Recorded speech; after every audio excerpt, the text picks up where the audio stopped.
नमस्कार. तर आज दिनांक आहे 16 डिसेंबर 2025.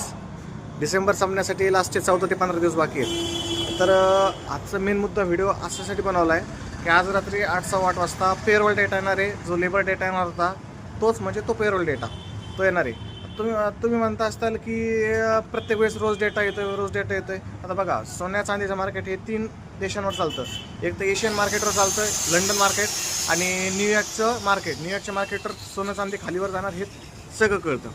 आणि माझ्या हिशोबाने तर आहे की जो पेरोल डेटा येणार आहे आज, तर तो निगेटिव्ह येणार. कसा येणार तुम्हाला सांगतो. तर नोकरी बऱ्यापैकी नोकऱ्या संपत चालल्यात, त्यांच्या जागा AI घेते, नोकऱ्या संपत चालल्यात. माझ्या हिशोबाने लेबर डेटा जो पेरोल डेटा आहे तो निगेटिव्हमध्ये येणार.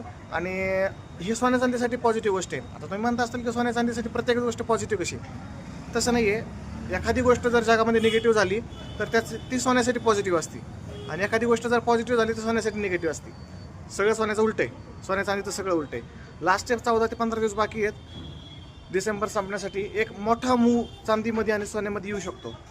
याची सगळ्यांनी नोंद करा आणि होईल तेवढं सोन्या चांदी खरेदी करा. जसं ज्याची जेवढी कॅपॅसिटी असेल तेवढं सोन्या चांदी खरेदी करा. लास्ट 14 ते 15 दिवस बाकी आहेत. मोठा मूव सोन्या चांदीमध्ये येऊ शकतो.